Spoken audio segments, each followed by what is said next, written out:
divine bonté, oui, levant tous, oui, Levons tous nos mains vers lui et contemplons sa magnificence. Jésus, le Prince glorieux, il est bon. Lui acclamons le roi des rois. Car tout pouvoir lui a été donné. Oh Yahweh, Yahweh. Jésus, Jésus, Jésus, le Père glorieux, exaltons le roi et célébrons sa victoire et proclamons son royaume et qu'à jamais son nom soit le refrain de nos chants et la raison de nos vies. Oui, levons tous, oui, levons tous nos mains vers lui et contemplons sa magnificence. Jésus, le Prince oui, acclamons, oui, acclamons.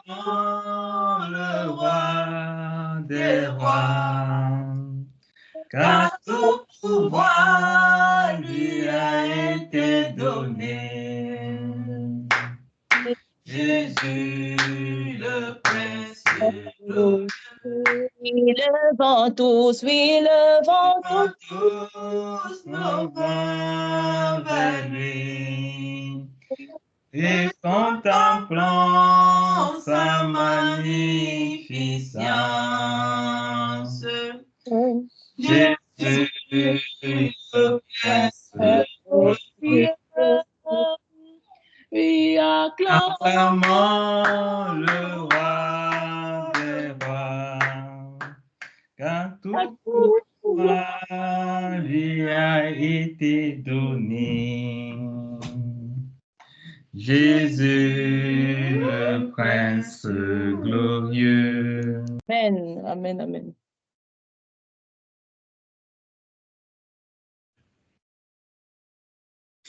Amen. Tout pouvoir lui a été donné. Ce sont des paroles profondes, des paroles puissantes que nous oublions bien des fois. Or, c'est notre Père, c'est notre Seigneur, c'est notre Roi. Avant que je ne continue, il faut que je prenne d'abord la main levée de notre frère Richardet. Il est là ou bien il est encore sorti?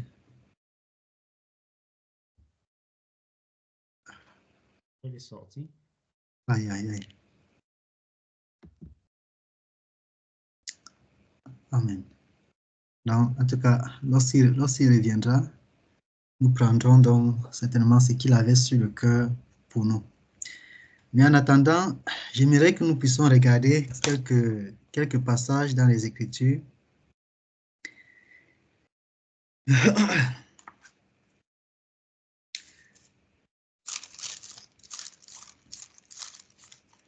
Nous avons chanté des cantiques. Et il y a un cantique qui a attiré mon attention. Ce dernier cantique-ci, avec ce refrain qui dit « Tout pouvoir lui a été donné ». Tout pouvoir lui a été donné. Et dans le cantique 123 qui dit « À Jésus, je m'abandonne ». Et le couplet qui dit que si l'ennemi se montre, mon cœur n'en est point troublé. Avec Christ à sa rencontre, je puis aller sans trembler. Compter sur lui. Donc, si l'ennemi se montre, mon cœur n'en est point troublé. Avec Christ à sa rencontre. Il dit, tout pouvoir m'ont été donné. Oui, frère Richard, tu avais en fait levé la main. Si tu le veux bien, nous t'écoutons. Ah non, non, non, frère.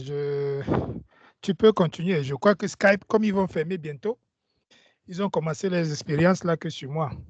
Donc, ça ferme, ça ouvre, ça ferme, ça ouvre. Donc, tu peux continuer, frère. Merci. Amen. Amen. Amen. Donc, le Seigneur, c'est cantique qui disait en fait que nous faisons confiance au Seigneur. Et ce dernier cantique où il est bien repris que tout pouvoir lui a été donné. Et lorsque nous regardons ce Matthieu, le chapitre 28, où le Seigneur fait également allusion à ces choses, il rassure encore l'Église. Matthieu, le chapitre 28, verset 18.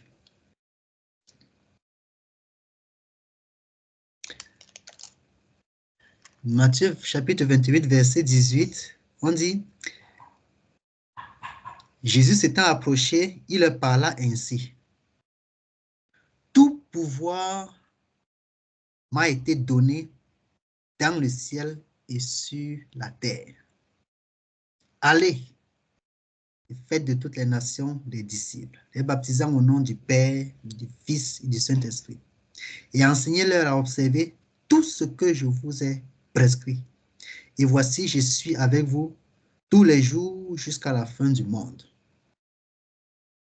Or, ça, ce sont ces dernières instructions où il rappelle encore son autorité. Il rappelle encore sa domination sur tout. Et, bien entendu, nous avons également les passages de Colossiens qui remettent encore en évidence ces choses. Colossiens, le chapitre 2, si nous pouvons voyager encore par là.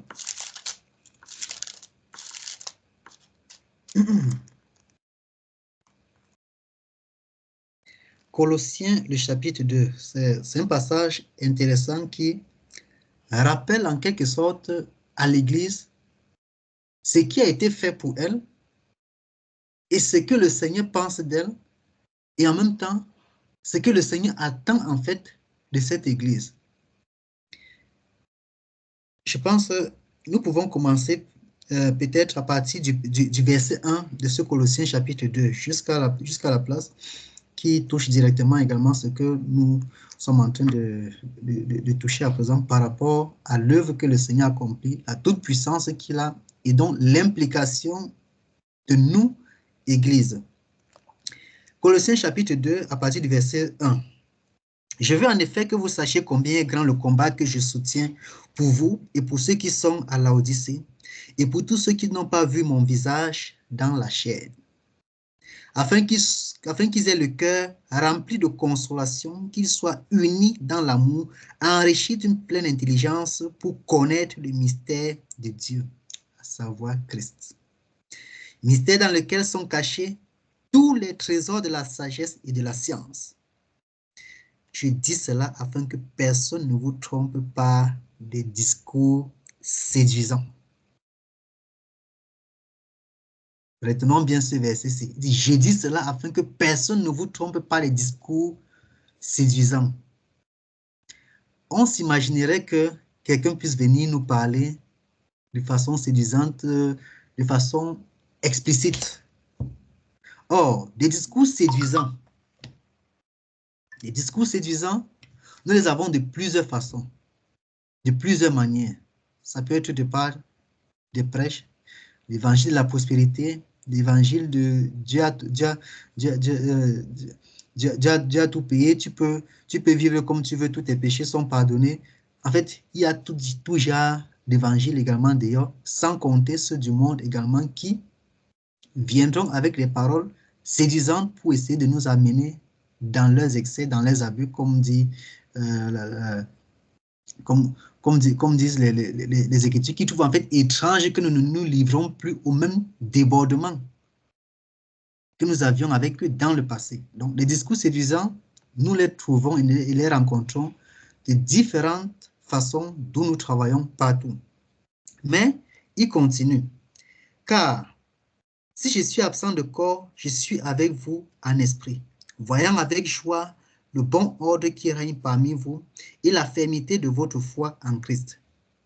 Il parle dans le verset précédent de la séduction, puis de la fermeté dans notre foi en Christ. Lorsque la séduction vient, quel est l'état de notre foi? Quelle est la faille qu'elle trouve au-dedans de nous? Est-ce qu'elle pénètre au-dedans de nous? Est-ce que après que la séduction soit passée, notre vie de foi est chamboulée? Est-ce que nous sommes ballottés à tout vent de doctrine, tel que disent les Écritures? Est-ce que nous sommes ballottés à tout vent de paroles, à toute nouvelle, à toute chose que nous voyons ou que nous entendons? Est-ce que nos cœurs sont encore dirigés ça et là, sans fondement, sans stabilité?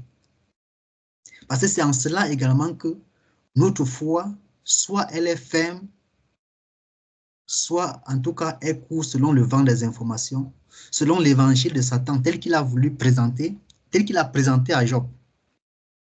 Si Job n'était pas ferme dans la foi, alors toutes ces nouvelles qui avaient pour but de le détruire allaient en fait parvenir à leur but. Toutes ces choses. Or, ce sont les choses qui nous arrivent également dans nos marges, dans les difficultés auxquelles nous faisons face, dans les défis auxquels nous faisons face, dans les combats que nous rencontrons. Quelle est donc la fermeté de notre foi? Ou comment est-ce que nous affrontons également ces choses? Est-ce que nous faisons donc confiance à celui qui a vaincu? Est-ce que nous faisons donc confiance à celui qui a tout pouvoir, à qui tout pouvoir a été remis? Verset 6, ainsi donc, comme vous avez reçu le Seigneur Jésus-Christ, marchez en lui, étant enraciné et fondé en lui et affermi par la foi. Étant enraciné et fondé, comment allons-nous être enracinés? Comment allons-nous être fondés en lui? Si nous ne lisons pas sa parole, si nous ne lisons pas les promesses qui nous concernent, si nous ne lisons pas ses instructions pour le passé, tout comme pour l'avenir, ce qu'il dit et ce qu'il a dit. Dans le livre des Thessaloniciens, là, nous le connaissons bien au chapitre 4, où l'apôtre dit carrément ce que Dieu veut. Nous avons en quelque sorte ses volontés là-bas et des choses établies, ou ces passages de... Bref, plein d'autres passages. Si nous ne lisons pas ces choses, comment notre foi va être enracinée et fondée? Comment est-ce que nous allons donc pouvoir avoir les armes pour résister lorsque la séduction arrive? Comment allons-nous pouvoir identifier également la séduction? Parce que c'est dans la parole du Seigneur que nous allons toujours puiser en fait de quoi faire face à l'adversité, de quoi faire face à l'ennemi. Et j'en viendrai en fait à un exemple palpable et particulier qui m'a beaucoup frappé tout au long de cette semaine. Le verset 7 qui dit « Étant enraciné et fondé en lui, affermi par la foi, d'après les instructions qui vous ont été données, abondez en action de grâce. Prenez garde que personne ne fasse de vous sa proie par la philosophie. » Voilà encore les moyens de séduction. Par une vaine tromperie, s'appuyant sur les traditions des hommes, sur les rudiments du monde et non sur Christ. Et non sur Christ.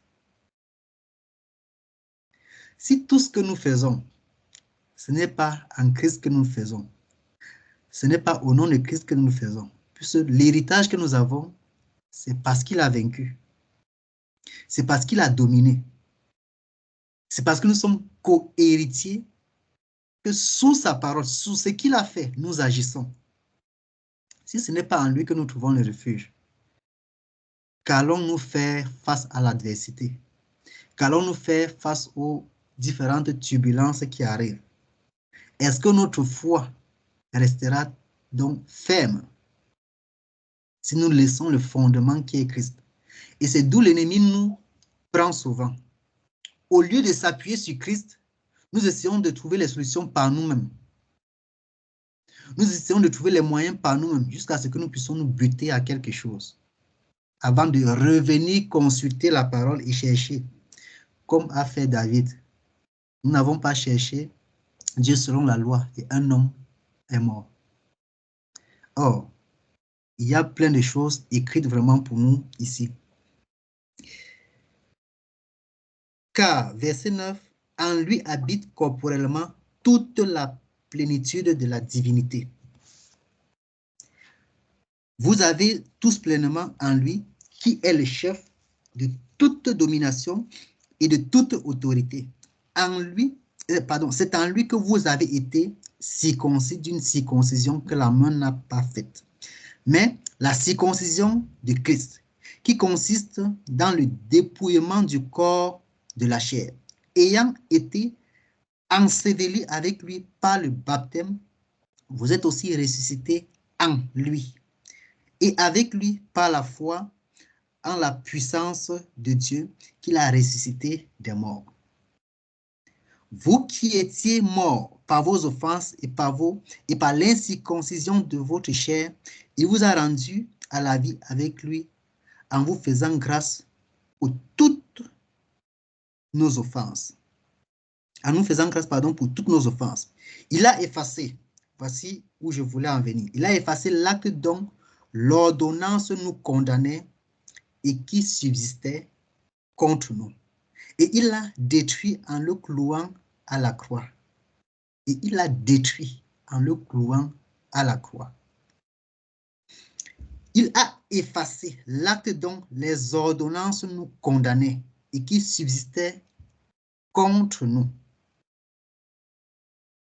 Qui subsistait contre nous. Chacun peut donc examiner dans sa vie. Chacun peut donc voir les points sur lesquels l'ennemi l'attaque. Ah, tu n'as pas prié à 5 heures. Ah, tu manges beaucoup. Ah, tu ne jeûnes pas. Ah, tu ne fais pas ceci. Ah, tu ne fais pas cela. Voilà que tu as encore été en colère. Voilà que tu as encore menti. Voilà que tu as encore... On dit que le Seigneur a effacé l'acte dont les ordonnances nous condamnaient.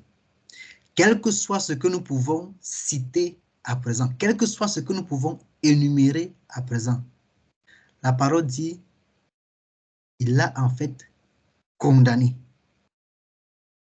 Donc, comme on va reprendre le livre d'Éphésiens à partir du chapitre 3, il n'y a donc plus de condamnation pour ceux qui sont en Christ. Il n'y a donc plus de condamnation. Or, comme nous avons regardé dans le verset 4, il dit, « Je dis cela afin que personne ne vous trompe par des discours séduisants. » L'ennemi vient et nous apporte ces discours séduisants qui font donc faiblir et faillir notre foi, qui nous font quitter également le focus, qui nous font regarder ce que l'ennemi veut que nous puissions regarder, nous détournant de l'essentiel. La culpabilité, les reproches, les manquements que nous avons, les faiblesses que nous avons.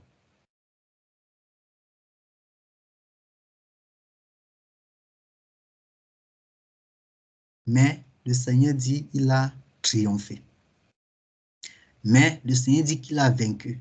Mais le Seigneur dit que toutes ces choses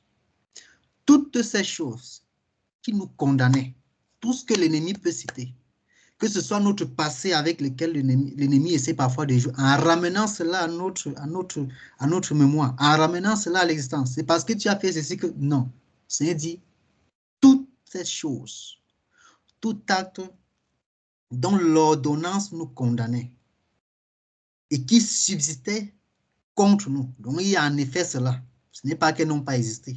Puisque chacun de nous connaissons la profondeur de la boue où chacun de nous est sorti. Donc, il y a les choses nous concernant. Mais Dieu dit, tout cela qu'on peut citer, tout cela qu'on peut énumérer, il l'a condamné. Il l'a cloué, toutes ces ordonnances.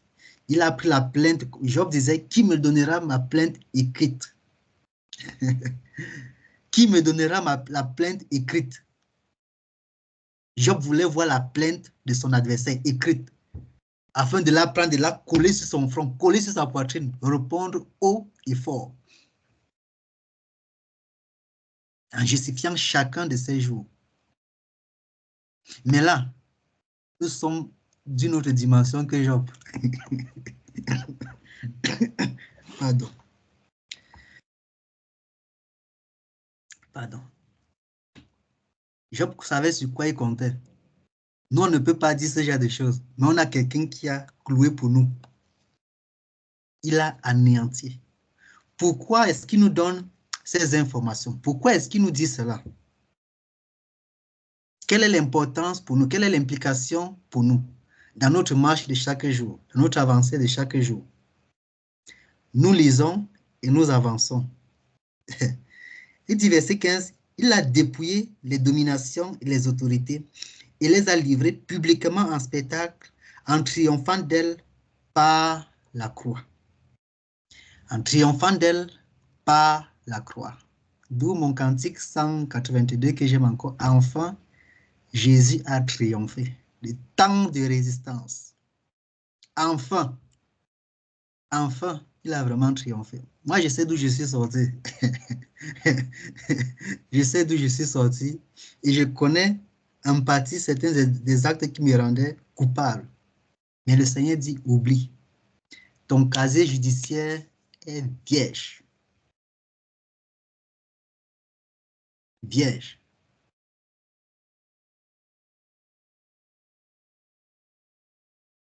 Ouvrons Matthieu le chapitre 4. Ouvrons Matthieu le chapitre 4. Si quelqu'un peut nous lire à partir du verset 1 jusqu'au verset 8.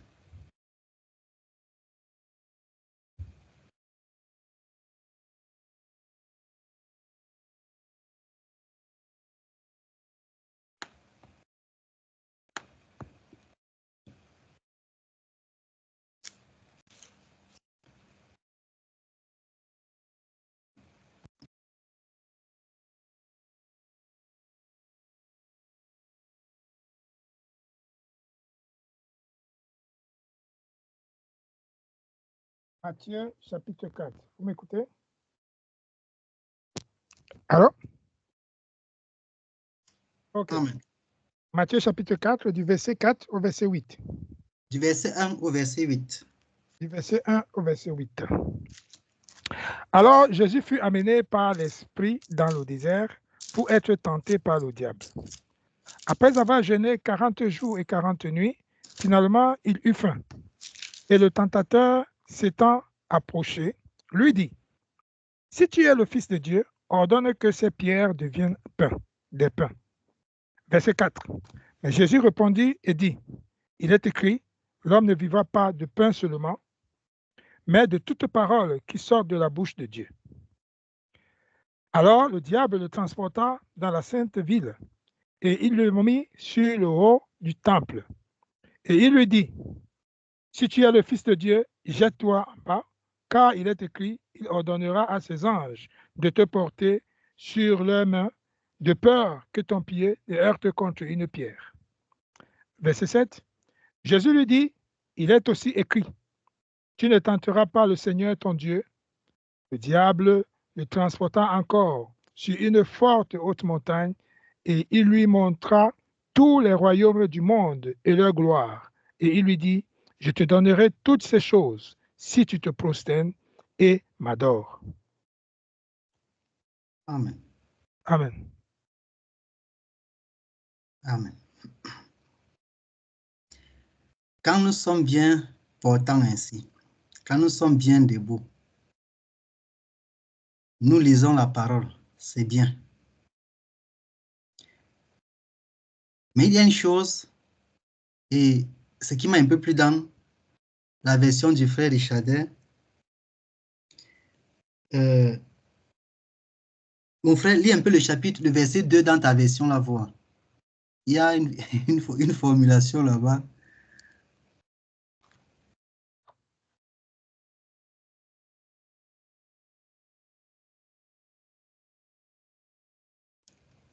Le verset 2. Hein? Le verset 2, oui frère. Après avoir jeûné 40 jours et 40 nuits, finalement il eut faim. Voilà. Merci. Et finalement, il eut faim. Il était fit. Le diable n'est pas venu. Quand il était bien portant, le diable n'est pas venu. Il dit finalement, il eut faim. Le diable a regardé une faille possible. Il a vu par où il pouvait essayer d'injecter quelque chose. Le moment défavorable. Et c'est d'où il vient.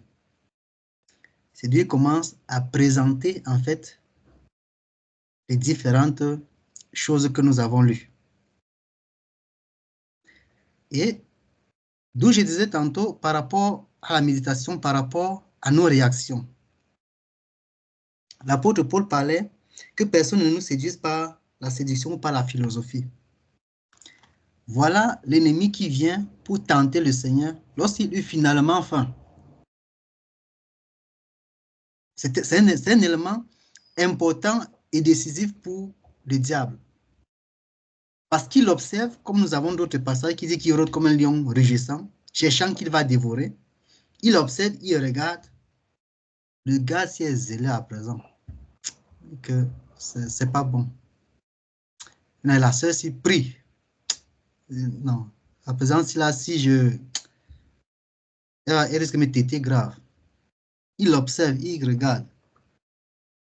Oh, la grand-mère malade. Il voit. Ah, elle était trop attachée à la grand-mère. C'est même la grand-mère qui l'a élevée. Ah. Comment ça dit? Ma fille, elle va mourir. Oh, j'étais dans le programme. Tu étais dans un programme de prière. Tu étais dans un moment de combat. T'envoies le songe que la grand-mère a même fait un AVC. Et là, tu commences maintenant à réfléchir ta part. Tu commences à développer ta part de théorie. Tu commences à développer avec Satan ce qu'il te donne. Lorsque ça entre, qu'est-ce qui se passe? Ce qui est bien, c'est que pendant ce moment, pense à tout sauf au merveilleux passage là. Tout pouvoir m'a été donné. M'a été donné. Tu oublies que les pouvoirs lui ont été donnés. Tu essaies d'aller avec tes propres pouvoirs. Dès qu'il a cloué l'acte dont les ordonnances nous condamnaient, il les a livrés publiquement en spectacle. Tu es là, tu discutes avec Satan comme ton ami. Elle risque vraiment mourir. Il l'augmente au fur et à mesure que tu développes, il augmente. Il essaie de toucher tel autre aspect. Quelqu'un passe, il gratte la voiture. Il dit que voilà. C'est comme ça que ta semaine et tout, ce sont les assurances, ce sont les raisonnements. Les gens, les racistes, là, les Allemands, tu vas développer et te trouver. La finalité, c'est que c'est pour conduire soit au péché, soit te distraire et te détourner de l'objectif. D'où, comment est-ce que, lorsque la séduction vient, nous résistons? Quand la séduction arrive, quand le tentateur vient, il ne propose pas une seule chose. Nous avons vu avec le Seigneur, si à lui, il a trouvé les combinaisons façon, et même par les Écritures, l'ennemi va nous justifier en fait le péché. Et si puisque vous avez également vu, c'est lui qui donne même la révélation que le psaume 91 que nous avons lu d'antan parle du Seigneur Jésus. Donc, les Écritures, il les connaît. Les révélations, il les connaît.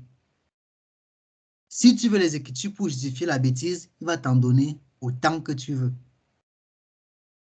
Et c'est d'ailleurs pourquoi l'apôtre disait dans ce Colossiens-là que personne ne, prenez garde, que personne ne fasse de vous sa proie par la philosophie et par une vaine tromperie, s'appuyant sur les traditions des hommes, sur les rudiments du monde et non sur Christ. Oh, c'est dans sa parole, c'est dans pardon.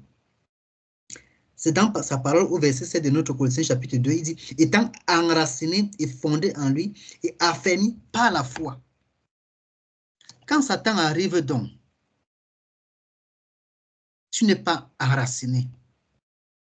Tu n'es pas affermi dans la foi. Il développe avec toi ce qu'il a développé et tu te trouves en train de pécher. Tu te trouves en train de ndem. S'il a fait cela au Seigneur Jésus, ce n'est pas à nous qui ne va pas le faire. Puisqu'il a dit, si on traite ainsi le bois frais, qu'en sera-t-il du bois sec? Si on traite ainsi le bois frais, qu'en sera-t-il du bois sec? Le point c'est, lorsque ça vient, nous essayons, de par nos raisonnements, de par nos tentations, de par nos déductions et autres. Ce sur quoi le Seigneur a attiré mon attention ici, c'est, pardon, puisque nous disons dans les Écritures qu'il a été lui-même tenté en toutes choses, sans faillir en rien. Comment a-t-il donc résisté à sa part de tentation? Qu'est-ce qui a fait la différence entre sa tentation et la nôtre? Sur quoi est-ce qu'il s'est appuyé pour résister à cela? Et l'un des points qui en ressort ici, c'est que, si vous analysez ce passage, c'est qu'il ne raisonne pas avec l'ennemi. Il ne raisonne pas avec l'ennemi.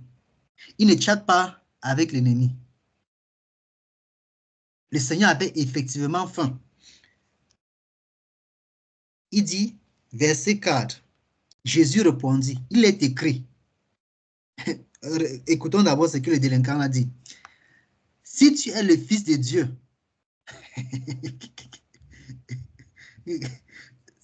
si tu es le Fils de Dieu, il ne sait pas qu'il est le Fils de Dieu. S'il y a quelqu'un de nous-mêmes qui sait mieux que c'est le Fils de Dieu, n'est-ce pas lui? Si tu es le Fils de Dieu, ordonne que ces pierres deviennent du pain.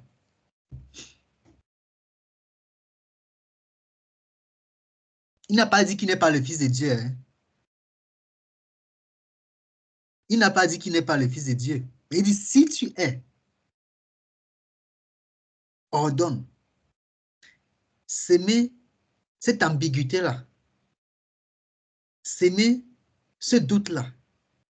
S'aimer en fait la crainte. Pour te détourner. Mais le gars, ça me prend même pour qui? Mais, n'est-ce pas, j'étais assis dans la gloire là-bas, mais il m'a bien vu. Bref, c'est comme ça que nous, hommes, mais le gars, c'est la malchance aussi. La malchance, c'est quoi? C'est comme ça qu'on commence. C'est comme ça que nous, on tombe en fait dans ces pièges. Le Seigneur, il ne s'est pas justifié, mais il a pris la parole. Jésus répondit, il est écrit, l'homme ne vivra pas de pain seulement, mais de toute parole qui sort de la bouche de Dieu. L'homme ne vivra pas de pain seulement, mais de toute parole qui sort de la bouche de Dieu. Quelles sont donc les paroles de Dieu que nous connaissons? Quelles sont donc les paroles que Dieu a donc prononcées pour nous? Est-ce que nous accrochons à cela face à l'adversité? Est-ce que nous ramenons sa parole quand l'ennemi essaie de nous présenter le contraire? Est-ce que nous lui disons ce que le Seigneur lui a dit? Ou nous chattons avec lui?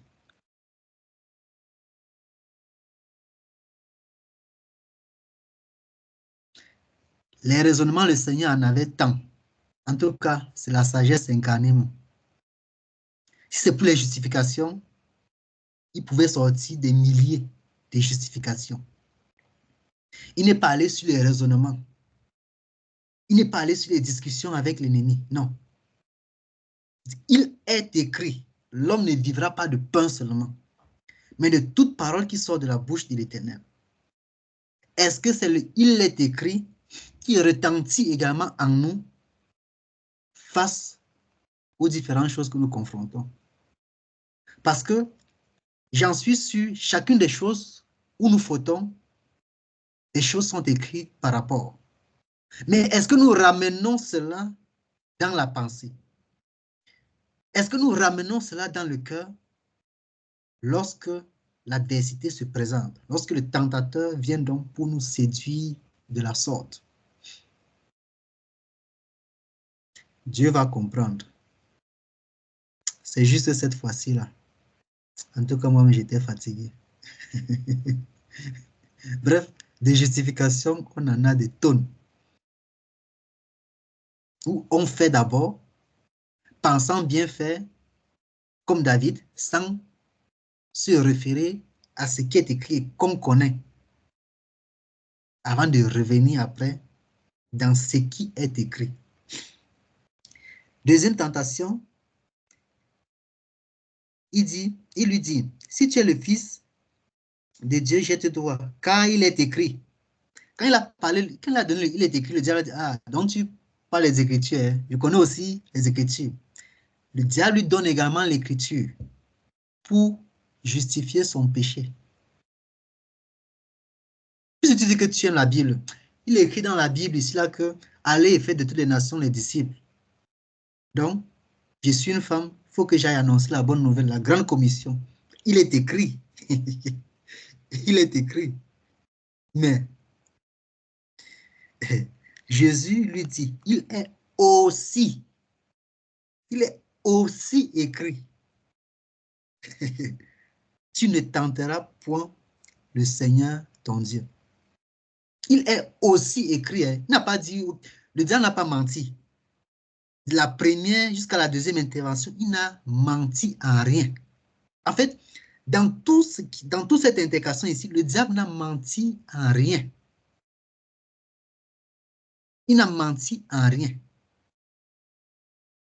Mais, on dit c'est le séducteur. Le séducteur, la ruse. Il dit que le serpent était le plus rusé des animaux des champs.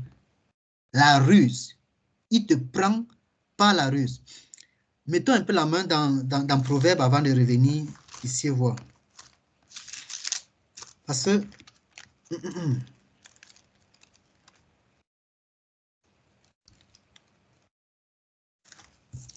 pardon.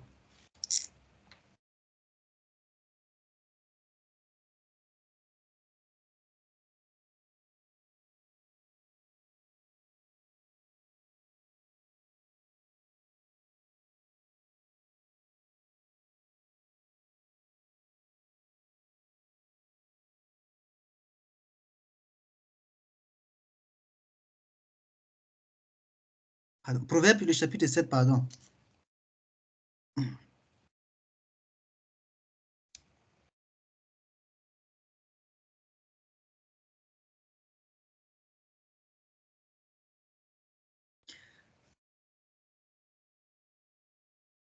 Proverbe, le chapitre 7. Il y a un verset qui est important. Si un frère peut nous lire à partir du verset 1 jusqu'au verset 20. Proverbe chapitre 7, à partir du verset 1 jusqu'au verset 20. Mon fils, observe mes paroles et garde avec toi mes commandements. Garde mes commandements et tu vivras. Garde mes enseignements comme la prunelle de tes yeux. Lis-les à tes doigts, écris-les sur la table de ton cœur.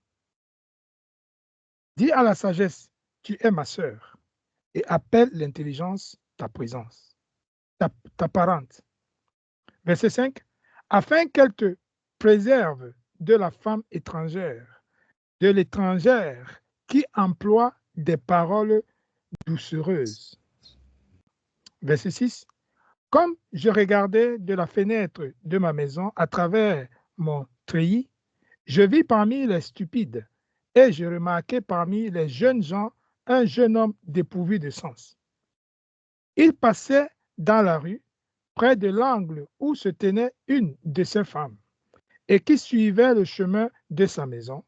Sur le soir, à la fin du jour, lorsque la nuit devenait noire et obscure. Et voici, il fut abordé par une femme, vêtue en tenue de prostituée et pleine de ruses dans le cœur.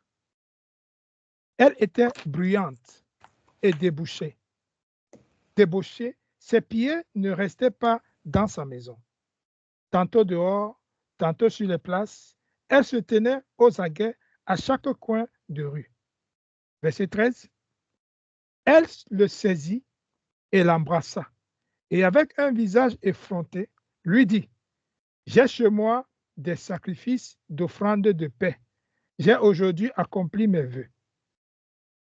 C'est pourquoi je suis sorti au-devant de toi, pour te chercher soigneusement, et je t'ai trouvé.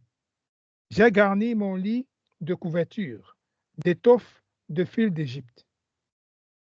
Je l'ai parfumé de myrrhe, d'aloès et de cinnamome. Viens, environs-nous de plaisir jusqu'au matin. Réjouissons-nous en amour. » Verset 19. Car mon mari n'est pas à la maison. Il est parti pour un voyage lointain. Il a pris avec lui un sac d'argent. Il retournera à sa maison au jour assigné. Amen. Amen. Amen.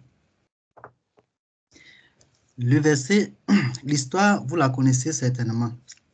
Je vais aller sur certains passages là-bas, certains versets. Bienvenue ma soeur Carole.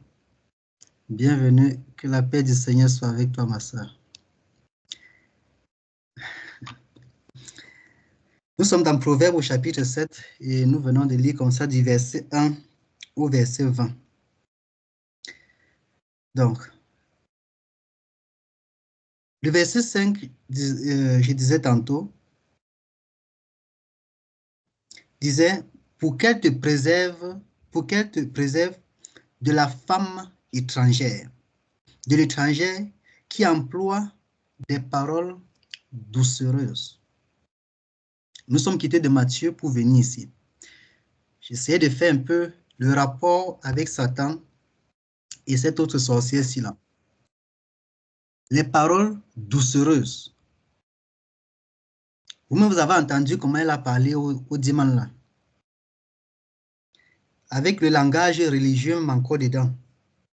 Verset 15 dit, verset 14 dit, je devais un sacrifice d'action de grâce aujourd'hui. J'ai accompli mes vœux. C'est pourquoi je suis sorti au-devant de toi pour te chercher. Et je t'ai trouvé. Elle a vraiment trouvé. Quelqu'un va employer toujours ce langage religieux pour que tu t'identifies en chrétien avec lui. Mais c'est aussi un autre croyant, c'est aussi un autre chrétien. Donc, s'il fait certainement ça, alors, vous voyez un peu, lorsque l'on n'est pas, en fait, affermi dans les Écritures, comme disait l'apôtre Paul dans le livre de Colossiens, affermi et enraciné en Christ, afin de discerner, en fait, lorsque les tentations, lorsque les suggestions viennent de part et d'autre. Hormis ces paroles doucereuses, il y a ce verset 22, ce verset 21, qui est terrible. Et le verset dit, elle le séduisit à force de paroles, et elle entraîna par des lèvres doucereuses. Elle le séduisit comment? À force de paroles. C'est-à-dire quoi? Dans un premier sens, c'est une idée d'abord abominable. Et vraiment, c'est ce qu'ils font chaque jour avec nous jusqu'à présent. Prenons les lois de papa, maman, en fait, que les gens là ont amené là. Comment est-ce qu'ils s'y prennent? Nous allons voir le même schéma avec cette sorcière-ci là. Première étape, on te présente un truc qui est d'abord choquant. Tu rejettes d'abord. Ça ne se fait pas. Comment est-ce que? Puis ils amènent le dialogue. On commence à t'évangéliser maintenant. En parallèle, ils mettent également les films. Oh, ils sortent de ces versions, de ces scénarios là-bas. Dans le scénario, c'est comme ça que tu es en train de te perdre. Tu commences à accepter dans ton subconscient la possibilité, l'éventualité même de pareilles choses. Plus on parle, c'est comme ça que ta décision de très radicale commence à arriver à radical. Puis tu commences un peu à être compréhensif. Puis tu dis, mais nous sommes en fait les hommes, l'amour c'est l'amour. Tu commences à évoluer au fur et à mesure comme ça jusqu'à ce que tu... Voilà. À force de paroles. Pareil pour la sorcière. À force de parler, parler, c'est pourquoi ils nous matent les publicités chaque jour. Avant d'acheter, je ne sais pas, la vache qui rit, tu ne sais pas comment ça a commencé. Tu te seulement ça dans le panier à la maison.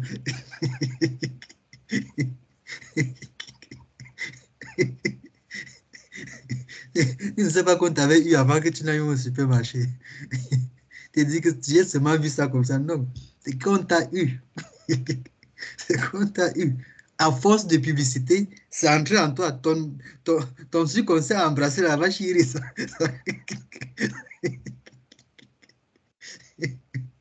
Bon, on a déjà acheté, là, on va aller manger. On va faire comment? Tu n'as pas vu le processus se dérouler au-devant de toi.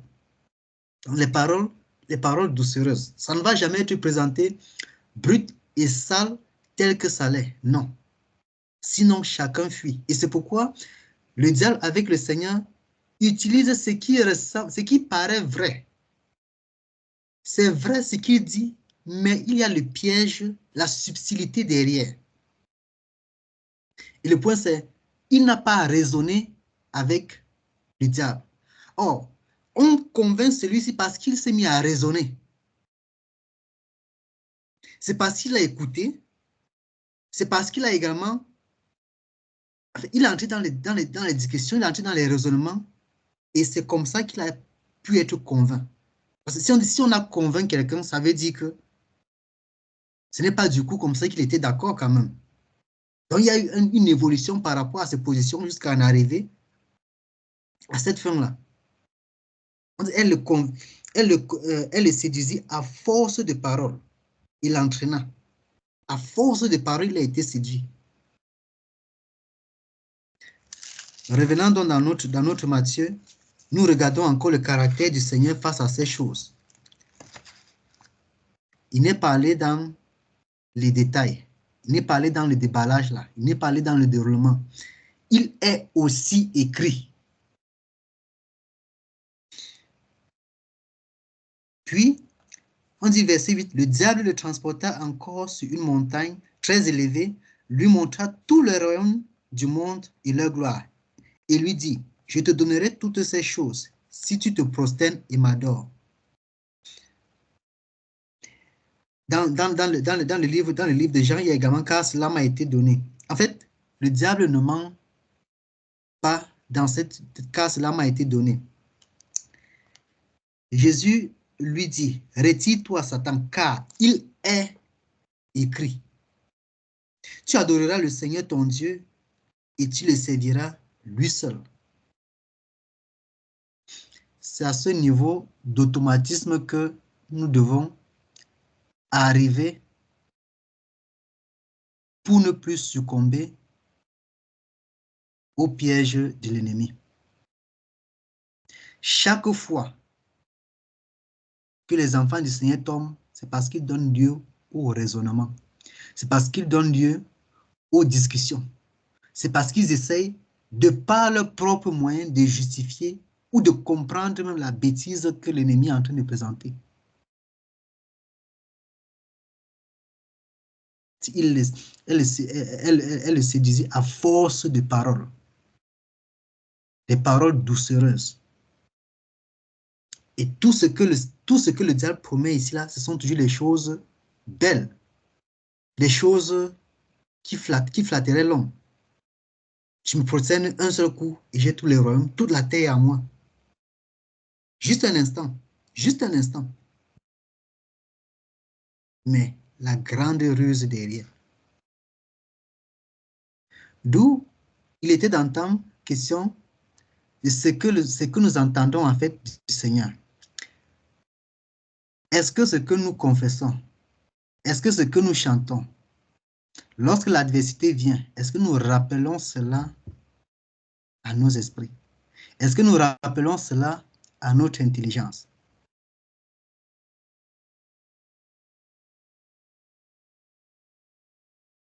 Car il est écrit, l'homme ne vivra pas de pain seulement, mais de toute parole qui sort de la bouche de Dieu. Donc, quelles sont les paroles donc, que nous méditons nous concernant? C'est pour dire, nous devons entrer dans les promesses du Seigneur. Nous devons entrer dans la pensée du Seigneur, non seulement pour l'Église, non seulement pour nous, et ce sont des choses qui doivent en fait constituer l'objet de nos méditations, pour que nous puissions également les ressortir et agir de façon conforme lorsque l'adversité se présente également. Sinon, ce sont les autres choses de distraction avec lesquelles nous occupons chaque jour qui nous feront encore obstacle face à toutes ces choses. Or, nous devons en fait passer à cette étape de conscience, à cette étape de fils. Et c'est pourquoi l'apôtre Paul, dans ce Colossiens-là, rappelait encore ces choses. Rappelait encore ces choses. Pour que les chrétiens ne soient plus séduits, pour que le peuple du Seigneur ne soit plus séduit. Que voici ce qui a été fait pour vous.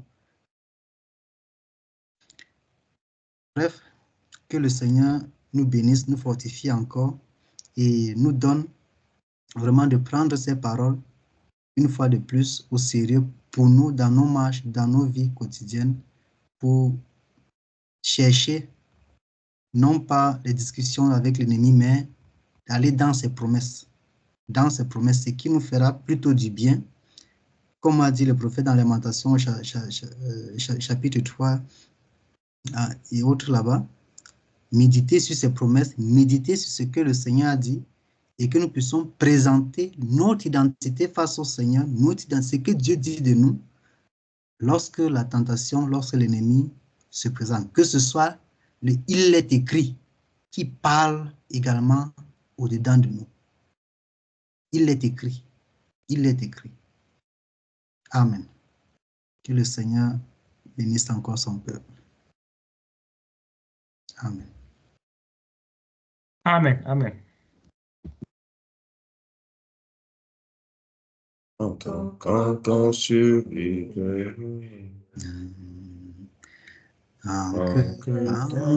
Que dure le combat que l'on vit, ou que l'on meure quand on suit lui tout est là.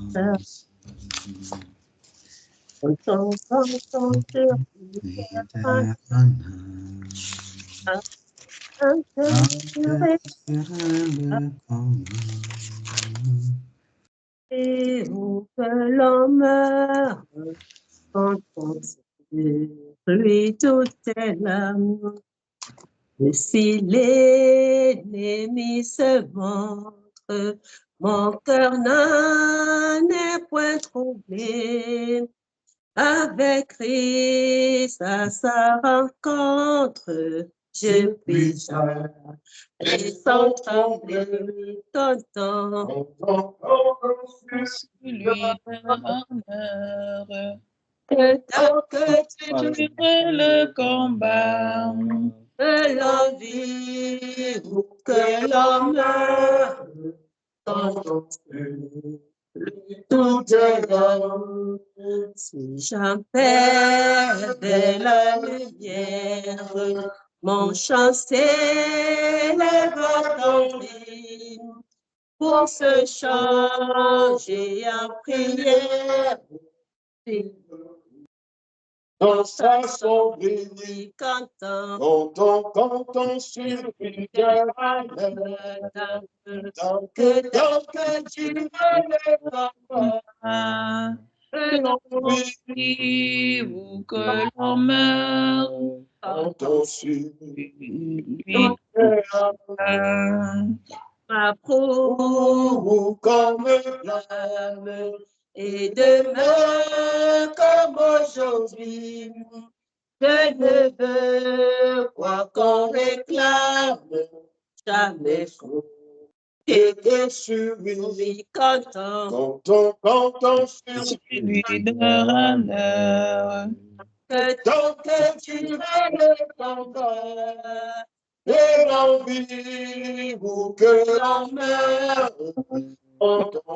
Lui là. il est se montre, mon cœur ne peut trouver.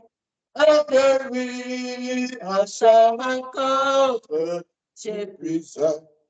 Et sans trembler, cantant sur lui d'un honneur.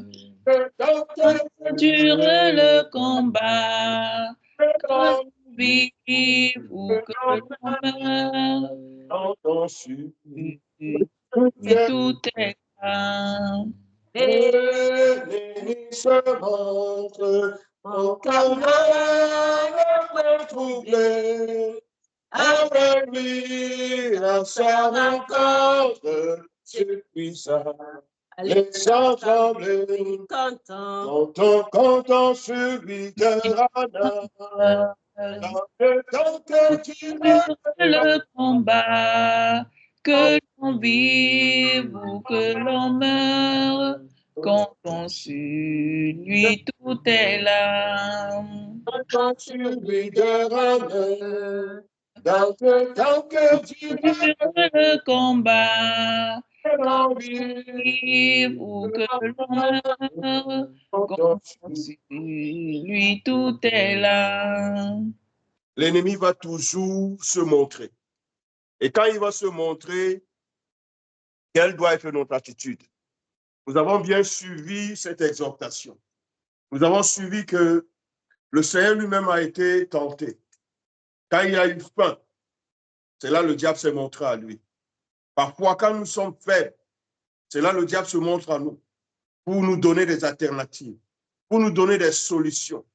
Quelle est notre attitude?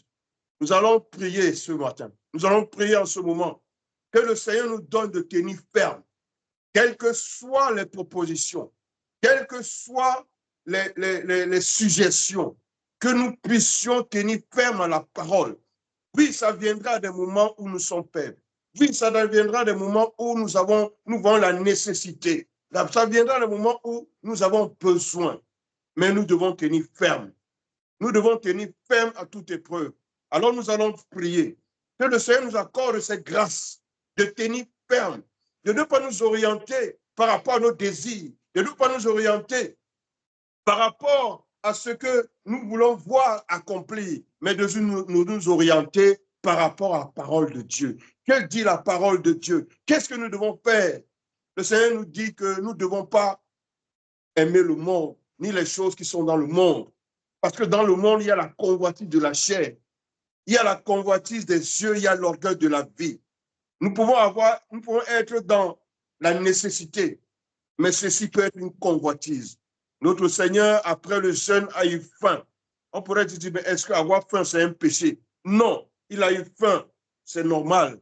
Mais pendant qu'il a eu faim, l'ennemi a fait une proposition. Une proposition, n'est-ce pas, qui, selon la parole, on pourrait dire c'est bien. Mais selon la parole de Dieu, c'était une tentation.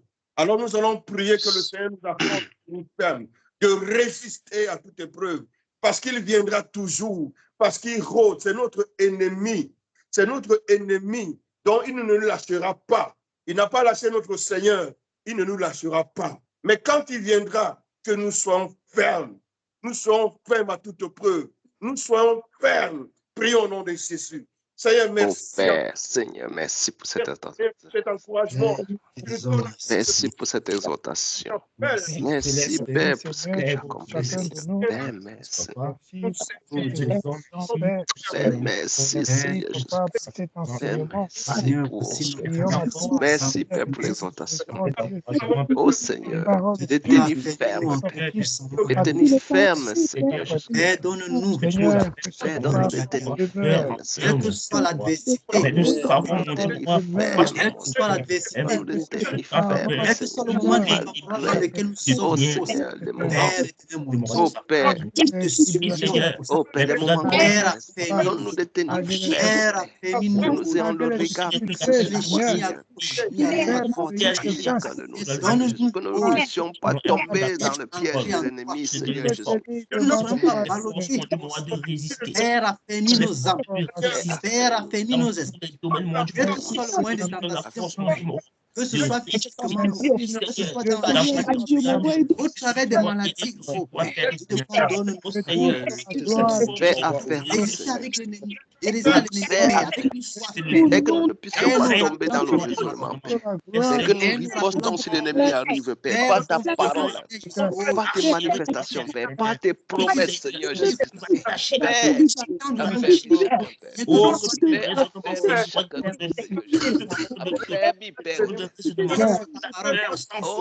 Que ce soit ta parole, que l'ennemi vient, Père, que les ne puissent pas. que ce soit ta parole qui parle dans nous, que ce soit ta parole qui ouvre nos âmes, Père, nos esprits, Père, soumets-nous volontaires, soumets-nous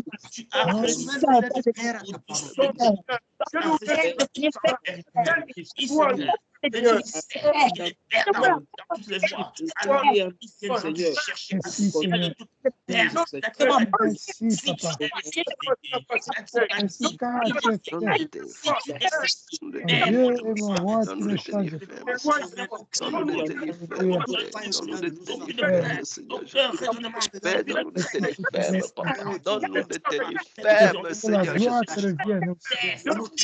Père, donne-nous de tenir ferme, Seigneur Jésus. Donne-nous de tenir ferme, Père. Merci. Quelle que soit la circonstance, dans les changements, oh Seigneur, prends contrôle de nos âmes, prends contrôle de nos esprits, éveillez pour endormir, que ta parole retentisse au-dedans de nous, que tes paroles retentissent au-dedans de nous, au nom puissant de Jésus, au nom puissant de Jésus, Père, que tes paroles retentissent au-dedans de nous, Père, que tes paroles retentissent au-dedans de nous, Père, que tes paroles retentissent au-dedans de nous, Mon Père à l'ennemi, que ta parole nous revienne, que ta parole nous revienne, qu'on présente que ta parole, Père, que nous présentons uniquement ta parole, Seigneur, que nous présentons uniquement que ta parole, Seigneur, que nous présentons uniquement ta parole, Père, que nous présentons uniquement ta parole, Seigneur, oh Père, que nous présentons uniquement ta parole, loin de nous le raisonnement, loin de nous le raisonnement, Père. Loin de nous le raisonnement, Seigneur Jésus. Loin de nous le raisonnement, Seigneur Jésus. Père, loin de nous le raisonnement, Papa. Loin de nous le raisonnement, Seigneur Jésus.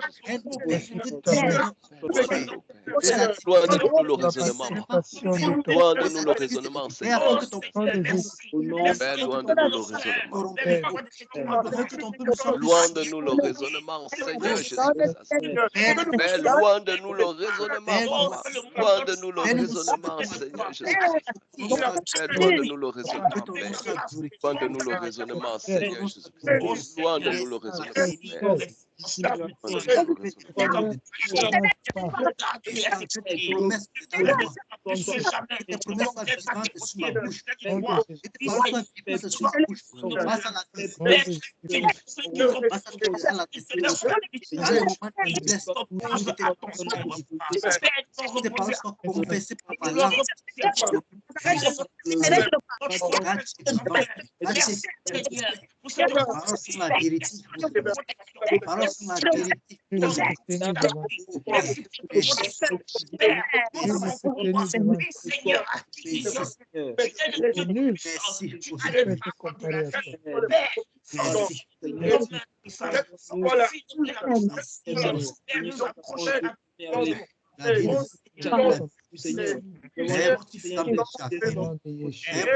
que tu as fait.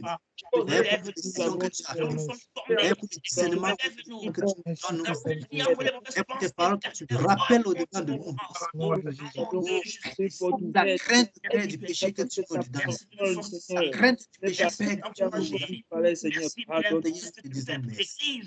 Oh, Seigneur, nous te disons merci. c'est dans Seigneur, nous te la disons gloire, merci. Père, te revient sur ce point. Père, Au nom de Jésus. facilement, c'est mon Dieu. Au nom de Jésus. Au nom de Jésus. Père, Puissant. soins et tout, Seigneur. Au nom de Ce que nous présentons ta parole, rien que ta parole, Oh, Seigneur. Rien que Seigneur. ta parole, Seigneur. Jésus. Rien que ta parole, Seigneur. Donne-nous le raisonnement. Amen. Amen. Amen. Amen. Amen. Donne-nous Oh le raisonnement. Jesus. Oh Seigneur Jésus. Merci, mon Père. Donne-nous de tout savoir, Seigneur. Oh Jésus. Donne-nous de proposition. De proposition et de rejeter ces propositions. Donne-nous, Seigneur, de te faire, de faire. Dans les combats, je te supplie, Seigneur. C'est pas souvent facile, Seigneur. Je t'en supplie, Père. Seigneur de Jésus, de rejeter toute suggestion, toute proposition de l'ennemi. Je t'en supplie, j'ai besoin de ta force, j'ai besoin de ton aide, Père, je t'en supplie. De le résister avant que nous fassions. Au nom de Jésus, donne-moi cette force de résister à tous ces mensonges, Père. Résister avec nous, Père. Je t'en supplie. Ces propositions, Jésus, que nous les rejetons. Que nous les rejetons, Seigneur. Rien de bon ne peut venir de nous. Rien de bon ne peut venir. Rien de de Père, je t'en supplie au nom de Jésus. que notre cœur ne se trouble point. Que notre cœur ne se trouble point. Amen. Et Seigneur, Amen. Amen. supplie, Oh Seigneur Jésus. Seigneur.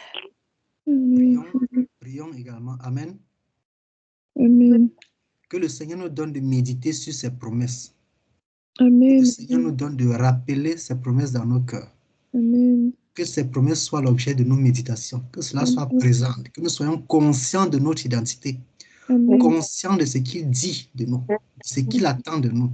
Afin de pouvoir marcher selon ces choses et rappeler cela lorsque l'ennemi essaiera de nous faire des choix de notre position. Amen. Père éternel, mon Dieu, tu as parlé, Seigneur Jésus, sur chacun de nous. Père, tu as dit des choses au-dessus de gloire dans nos vies. Père, tu as fait des promesses au-dessus de toi. Tu as fait des déclarations. Père, pas les songes, pas des visions. Oh Père, Seigneur, tu as montré ce que tu attends de nous. Oh Père, comment tu nous vois, oh Seigneur Jésus. Comment tu nous trouves, Père. Ta parole, Seigneur Jésus, a déjà parlé, oh Père. Père, tu as beau appuyer, oh Père. Par le témoignage, oh Père, des frères. Par le témoignage, oh Père, des sœurs. Oh Dieu de gloire. Donne-nous, Père, de méditer ces choses au-dedans de nous. Donne-nous, Père, de méditer ces choses au-dedans de nous. De prendre conscience, Père, de ces choses. Conscience, Père, de notre identité. Conscience, Père, de ce que tu as dit. Oh Père, de passer le temps sur la méditation, Père. De ces promesses dont tu nous as fait. Ce que toi tu dis, oh Dieu, qui impose pour nous, oh Père, et non l'évangile de l'ennemi, oh Père. Seigneur Jésus, donne-nous, oh Père, d'avoir ces choses constamment sur nos cœurs, constamment sur nos langues, Père. Comme Marie, oh Père, donne-nous de rappeler ces choses, donne-nous de ruminer ces choses au-dedans de nous aussi. Père éternel, mon Dieu. Père éternel, mon Dieu. Que cela prenne vie au-dedans de nous. Que cela prenne vie au-dedans de nous. Donne-nous d'être conscients, Papa, de notre identité. Donne-nous d'être conscients, Père, de notre position d'héritier. Donne-nous d'être conscients, Père, de notre position d'héritière. Oh, Père. Oh,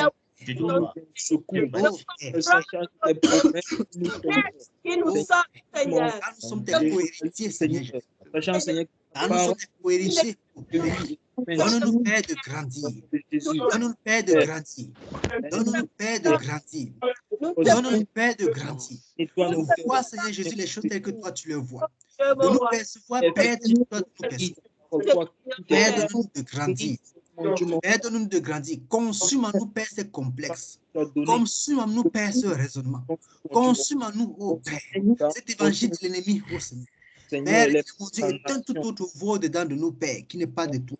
Toute voix dedans de nos pères qui n'est pas de toi, Seigneur. Éteins-les au-dedans de nous aussi. Père éternel, mon Dieu, que seule ta voix retentisse dans nos cœurs. Que seules tes promesses, Père, retentissent dans nos cœurs. Que seules tes paroles, ô Seigneur, seules tes paroles, Père, Seules tes paroles, ô Père, tes promesses, ô Seigneur. Oh, la conscience, Père, de tes paroles. La conscience, Père, de tes paroles. La conscience, Père, de tes paroles. Au-dedans de nous, ô Père. En tout temps, Seigneur. En tout lieu, ô Père. En toutes circonstances, ô Père. Que ton nom soit glorifié, ô Seigneur. Que l'hésitation, ô Père. Que l'hésitation, ô Père, quitte nous, Seigneur Jésus. Que l'hésitation, Père, quitte de nous. Que l'hésitation, Père, quitte de nous. Au nom puissant de Nazareth. Au nom puissant de Nazareth. La conscience, Père, de notre identité. La conscience, Père, de notre identité. Au nom puissant de Nazareth. Père, nous te disons merci. Merci, Seigneur. Ah, tu as dit des choses merveilleuses, Père, pour ton Église. Tu as dit des choses merveilleuses, Père, pour chacun de nous. Oh, Père, nous te disons merci. Merci de nous donner des garanties. Merci de nous affermir, oh Père. Merci de nous donner cette maturité, Seigneur Jésus, dans l'esprit. Maturité, oh Père, dans l'esprit. Que ton nom soit glorifié, oh Seigneur.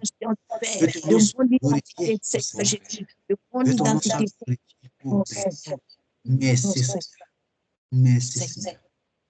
Au nom puissant, te disons merci. Seigneur. Amen. Amen. Amen. Amen.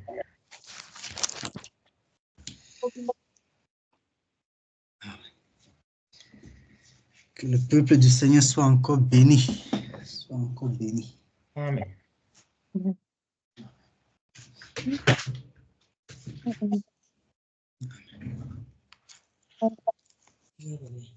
Amen. Amen. Quelqu'un a-t-il une question, un témoignage ou quoi que ce soit, soit peut-être une idée de part, une exhortation faite ou même d'autres choses, que chacun se sente libre. Nous avons des conducteurs puissants ici qui pourront répondre aux différentes préoccupations. Amen. Avant que peut-être un frère rebondisse sur l'exhortation qui a été faite. Shalom, shalom encore à tous. Shalom, peuple de Dieu. Que la grâce, la paix, la miséricorde nous soit accordée. Que la force du Seigneur soit toujours de notre côté. La semaine dernière, j'ai eu un songe.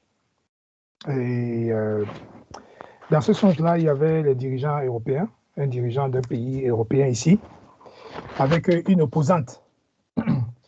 Ils sont venus en Afrique. Je ne sais pas, peut-être c'est pour une campagne ou quelque chose de ce genre. Et j'étais dans cette délégation-là. Et dans ce pays africain, les villageois sont sortis. Ils sont sortis comme pour attaquer le groupe européen, c'est-à-dire les dirigeants qui étaient là. Alors, ce que j'ai pu observer, c'est que dans la foule, il y avait un esprit, c'est-à-dire qu'il y avait comme un chef de village qui parlait avec nous. J'étais là et puis le dirigeant européen était là. Et il y avait quelqu'un dans la foule qui a attiré mon attention. C'était un être en forme humaine. Mais son attitude et son allure, on dirait un esprit incarné. Donc, il s'est mis à nous attaquer, et à m'attaquer et attaquer les dirigeants qui étaient là. Et entre-temps, les dirigeants étaient déjà entrés dans un lieu, comme on dit souvent, l'église au milieu du village. Donc, c'était une salle, ce n'était pas forcément l'église de bâtiment ou quelque chose, mais c'était une salle qui était dans un village où certainement ils se réunissent. Et quand cet esprit-là, ou bien cet homme en forme humaine, cet esprit en forme humaine s'est mis à m'attaquer, alors j'ai commencé à courir vers là où il y avait l'obscurité. Au fait, le village n'était pas éclairé, mais je m'enfonçais plutôt. Et là-bas, il n'y avait pas les gens. Et quand j'ai fait quelques pas, je me suis arrêté. Je me suis rendu compte que si j'avance vers cette direction, ils peuvent plutôt me tuer là-bas. Je me suis arrêté, je me suis retourné vers eux, face à face. Et j'ai commencé à courir dans leur direction. Là où ils étaient, il y avait la lumière, il y avait les gens. C'est là-bas où j'ai commencé à courir. Et ils m'ont commencé à attaquer, ils voulaient me donner les coups de poing et tout. Je disais non, ne faites pas ça, j'ai les enfants et tout ça. J'ai commencé à réagir. Et on s'est retrouvés dans la salle, dans ce lieu-là qui est au centre du village. Le dirigeant européen était là, c'est un président d'un pays européen ici. Il était là, il faisait ce discours. Et la présidente, l'opposante dans ce pays, c'est une femme aussi. Elle aussi, elle faisait son discours. Et il y avait un jeune, quelqu'un qui avait une caméra, qui filmait. Et l'un des responsables de ce village a pris la parole. Apparemment, ils ont tué une petite fille. Ils ont tué une petite fille et ils voulaient mettre ce meurtre-là sur le dos des Européens. Donc, la réaction des villageois prenait comme source la mort de cette petite fille, le meurtre-là. Et pendant que le responsable du village là parlait, il y avait un petit enfant à côté. Un enfant de 2 ans et plus. Donc, il ne parlait même pas bien. Son expression, les paroles ne pouvaient pas, tu ne peux pas bien écouter les mots. Alors, le responsable du village disait que oui, vous avez tué l'enfant et tout ça, c'est pourquoi. Et là, le petit enfant interfère. Il dit non, c'est toi qui as tué l'enfant. Donc, le responsable du village là, celui qui est en train d'agir avec beaucoup comment je peux dire, il parle très bien, d'éloquence. On lui dit que non, le petit là dit que c'est toi qui as tué l'enfant. C'est toi qui as tué cette petite fille. Donc, on avait du mal. Si tu peux avoir du mal à déchiffrer les paroles de l'enfant, mais tu pouvais comprendre très bien ce que cet enfant disait. Que non, c'est le responsable du village qui a tué cette fille. Donc, en résumé, j'ai compris que, c'était un alibi pour pouvoir attaquer ces Européens-là. Et derrière, le message que je recevais, c'était que, comme il y a cet aspect de racisme, de xénophobie qui est en train de monter en Europe contre les étrangers et les Noirs en particulier, on dirait que l'Afrique aussi va se réveiller pour pouvoir réagir contre les Européens.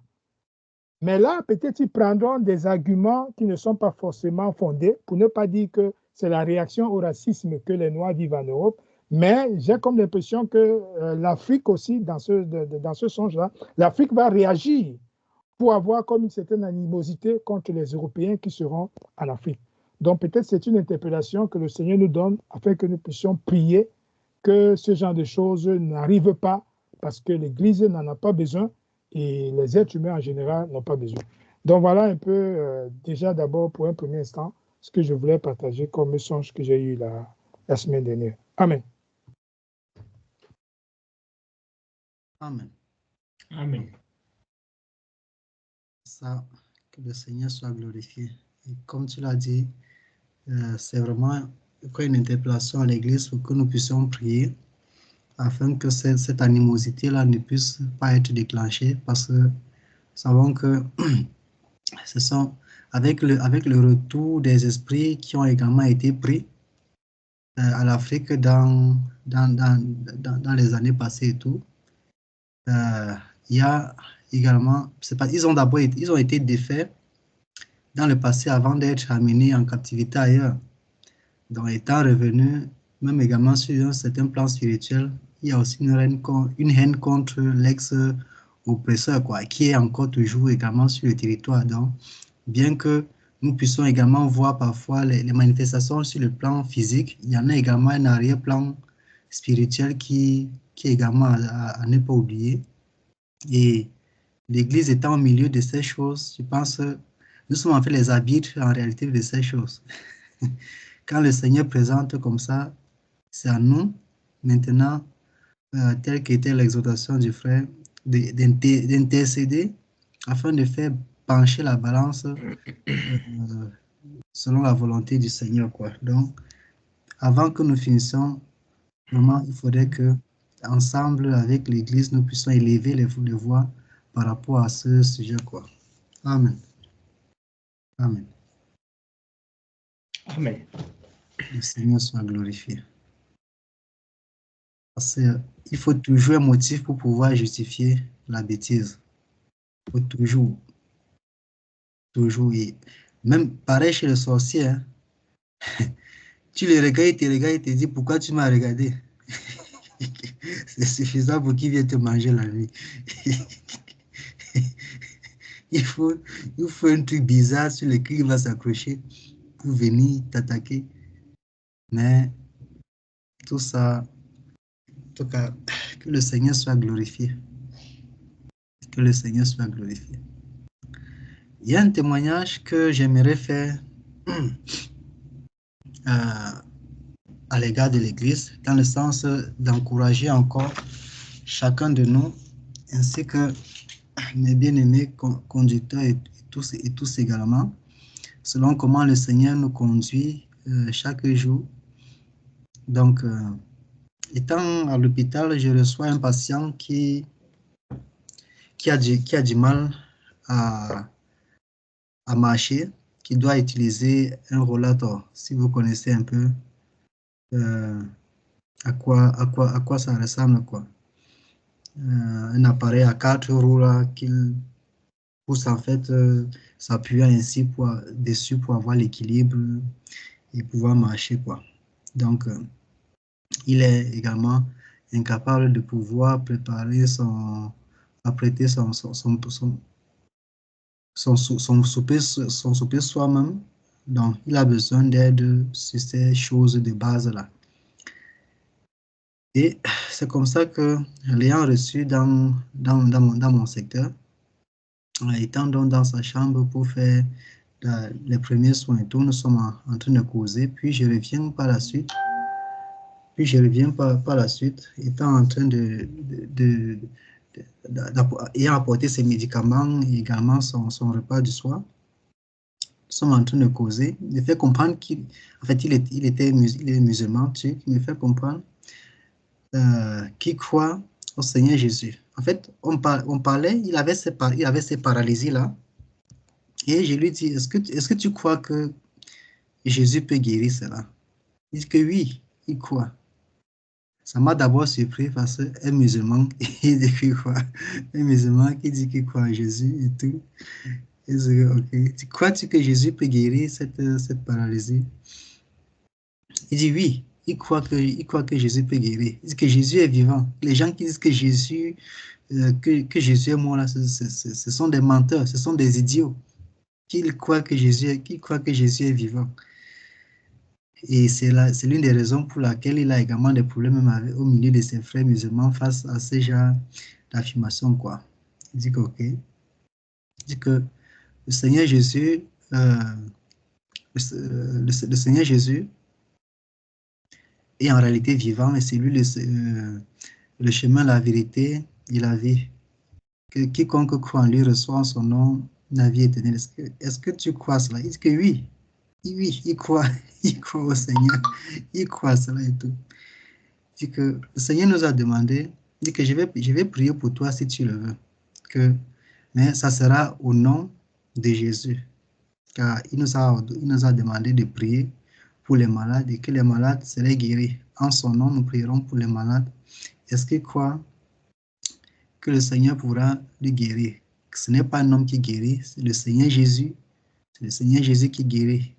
Lui étant Dieu venu en tant qu'homme sur la chair, sur la terre. Il dit qu'il croit, oui, il croit que le Seigneur Jésus peut le guérir. Ok, d'accord. Il a d'abord fermé la porte là pour que les autres patients à côté là. C'est comme ça que je commence donc à prier pour ce monsieur. Selon comment le Seigneur m'a conduit et tout, j'ai prié. Et je lui demande, est-ce que ça va? Il dit que oui. Est-ce que tu as remarqué un changement? Il me dit que oui. Il a remarqué un changement. Et sa main qui était toute crispée, incapable pour lui de faire ces mouvements de fermer les mains, ouvrir, fermer les mains, ouvrir.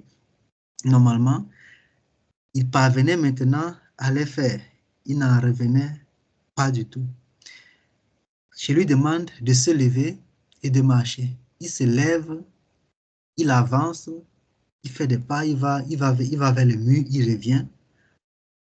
Il était tout à fait, en fait, tellement débordé, pleurer, commencer à rendre grâce au Seigneur Jésus. C'est le Seigneur Jésus qui t'a guéri et tout. Il dit, tu ne pouvais pas marcher comme ça. Il me dit que non. Il était impossible de se lever sans cet appareil-là. Impossible de marquer des pas sans cet appareil-là, de tenir l'équilibre sans cet appareil. Que non, impossible. Et avant que je n'entre dans sa chambre pour cela, ayant rencontré sa fille qui était là et tout, il parlait déjà de réhabilitation par rapport à son état. Et cependant avant que je ne prie, lorsqu'on partageait, il me disait comment il a eu cette paralysie de pas un accident.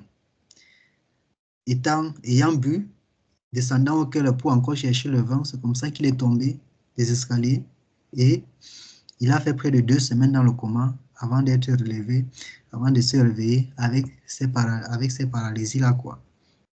Donc, c'est pourquoi sans ces roulatoires et tout ça, là, il était impossible de marcher, de tenir l'équilibre. Mais il a marché, il a fait le tour, aller, revenir, sans rien et tout. Il est vraiment débordé de joie, Bref, il se rendit gloire au Seigneur et que son nom soit glorifié, quoi. Que son nom soit glorifié. Amen. Amen. Amen. Amen, amen, amen, amen, amen. Gloire à Dieu. Gloire à Dieu. Amen. Prépare-toi, mon prophète Jérémie. La police criminelle va commencer à passer là-bas bientôt. Tu vas les expliquer comment tu as ressuscité les cadavres là. Amen. Chantons pour le Seigneur. C'est pas des petits témoignages. On a souvent l'impression de prendre les choses comme ça, mais c'est énorme que quelqu'un puisse accepter la prière, que tes doigts seulement, puissent se bouger comme ça. C'est énorme. Amen. Amen. Amen. Maman Jackie, reprends-nous ton cantique là. Amen. Amen. S'il te plaît. Comptons sur lui de ranière. Amen. Tant que dure le combat.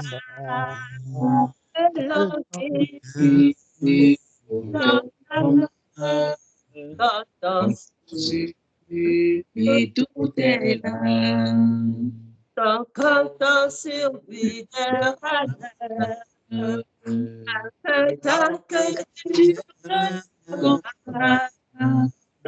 l'envie de la mer, comptons sur tout est là. À Jésus, je m'abandonne. Dès qu'il me dit, je le crois. et je prends ce qu'il me donne la couronne. Avec la croix, comptons sur lui donne. Tant que tu de la vie, de la main, comptons sur lui tout est là. Il est des ventre, mon cœur n'est point troublé. Avec Christ à sa rencontre, je brise les sans trembler, oui, comptons. Comptons sur lui de ranière. Le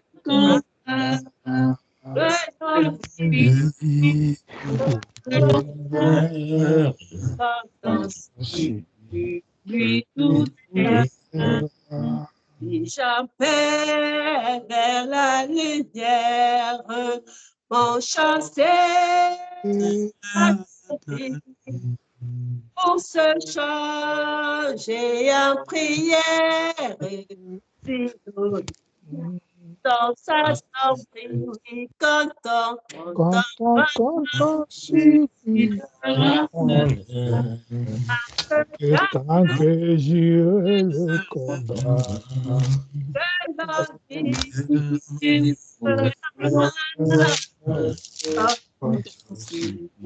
lui tout est ma peau comme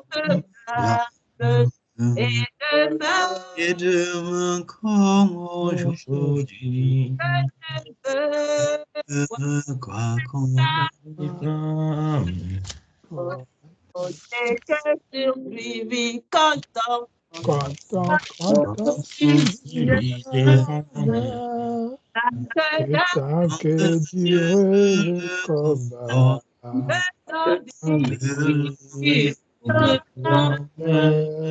Content si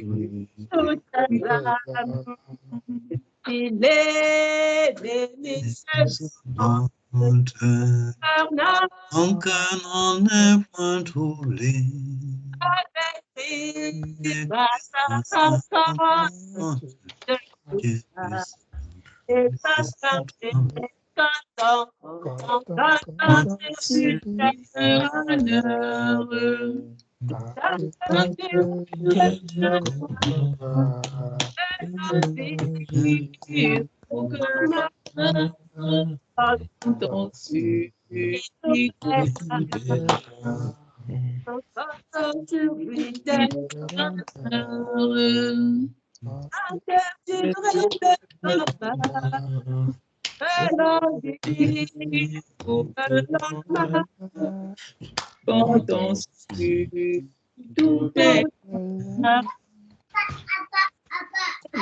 Amen. Amen. Que le Seigneur te bénisse, ma sœur. Dieu est puissant. Dans le livre d'Hébreux, on nous dit là-bas, n'abandonnez pas vos assemblées.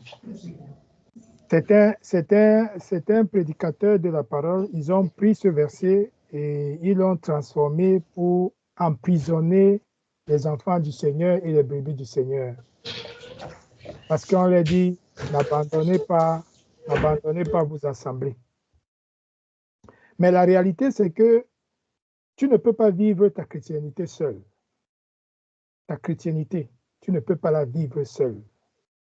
Si le Seigneur voulait que chacun vive sa foi seul, il allait prendre un apôtre, il le forme, il le laisse. Il prend un autre apôtre, il le forme, il le laisse. Il prend un autre apôtre, il le forme, il le laisse. C'est-à-dire que chaque apôtre, il allait le former jusqu'à ce que le Seigneur meure. Il va à la croix, il finit avec celui-ci. Il ressuscite, il prend un nouveau, il le forme. Le Seigneur meurt encore à la croix. Il prend un troisième, jusqu'à il forme tous les 12. Et le Seigneur n'a pas voulu cela. Il a formé un corps. Donc, tu ne peux pas vivre ta foi seul. Tu ne peux pas vivre ta chrétienté seul. Il y a des choses que tu apprendras au milieu de l'assemblée. Pas forcément parce que toi, tu les as lues, mais peut-être parce qu'un conducteur, un enseignant, un prédicateur a lu la chose. Il a reçu la révélation et il a présenté au milieu de l'assemblée. Et en dessus de cela, il a partagé un témoignage pour accompagner tout ce que nous avons lu aujourd'hui. C'est pour dire que si nous faisons confiance au Seigneur, pour ce frère qui a reçu sa délivrance ou sa guérison, il avait les problèmes pour marcher, il avait les problèmes des doigts, de mouvement de doigts qu'il ne pouvait pas faire. Mais toi, ton problème peut être plus grave à tes yeux. Nous n'avons jamais eu la prétention de négliger ou bien de dire que nous comprenons forcément ta douleur ou ce que tu traverses dans les moindres détails. Il nous serait difficile de prétendre que nous comprenons ton problème, tes difficultés, la souffrance dans laquelle tu es. Ça fait peut-être 6 ans ou 15 ans que tu vis la chose. Tu attends toujours la délivrance ou tu attends le miracle au point où à un moment tu commences à douter si le Seigneur est vraiment puissant. L'exhortation de cet après-midi, le frère nous a dit, il a lu le passage, que tout pouvoir m'a été donné. Même le pouvoir de transformer ton problème, le Seigneur a reçu ce pouvoir-là. Mais ce n'est pas parce que le problème n'est pas en train d'être résolu que le Seigneur n'a plus reçu tout pouvoir. C'est faux. Il a reçu tout pouvoir. Tout pouvoir lui a été donné. Même si ton problème prend du temps, ça ne réduit en rien le pouvoir que le Seigneur a reçu. Mais quelle est la différence? La différence, c'est dans ce cantique que nous chantons. Nous devons compter sur lui un par heure, un par heure.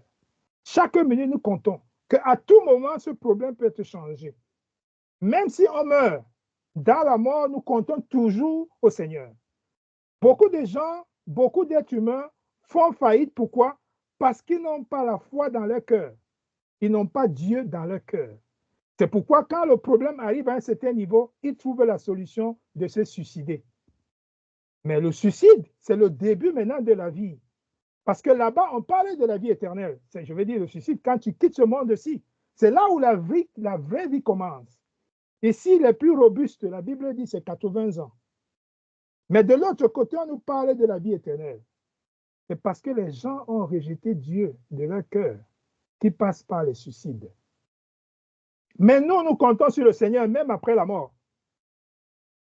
Vivant ou mort, nous comptons sur le Seigneur. Donc, quel que soit le problème que tu as, quelle que soit la difficulté, quel que soit ce que tu traverses, aujourd'hui, nous avons encore reçu comme exhortation de compter sur le Seigneur.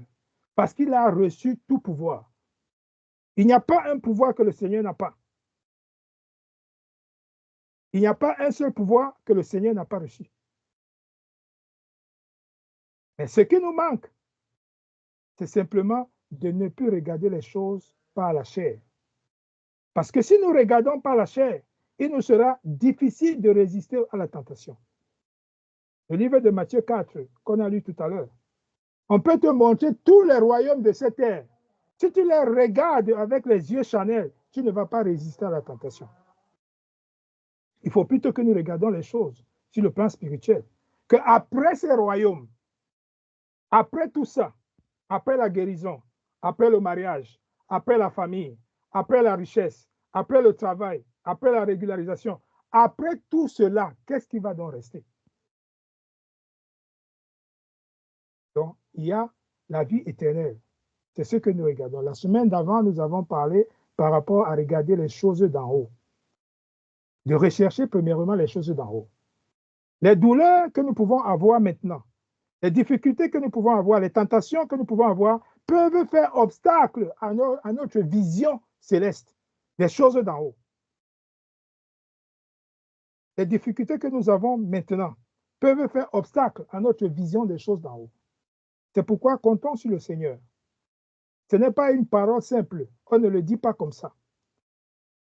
Ce frère qui a été guéri, qui a reçu sa grâce, il a compté sur le Seigneur. Est-ce que tu crois? Il dit oui. Bien qu'il a le nom musulman, est-ce que tu crois? Il dit oui. Tu crois qu'il peut te guérir? Oui. Donc, à tout moment, à chaque instant, il était en train de compter. Nous ne négligeons aucun problème. Nous ne disons pas que c'est facile. Mais ce que nous disons, c'est que nous n'avons pas d'autre solution que de compter sur le Seigneur. Car il a reçu tout pouvoir. Moi, j'ai été personnellement très encouragé cet après-midi par l'exhortation du frère, par tout ce que le Seigneur a fait, a montré, et aussi le témoignage qui a accompagné cette exhortation. Donc, que le Seigneur nous bénisse, que tous ceux qui nous écoutent continuent toujours à compter aussi sur le Seigneur. Amen. Amen. Amen. Amen.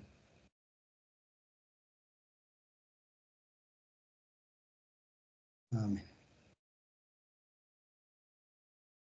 La gloire soit rendue au Seigneur. Amen.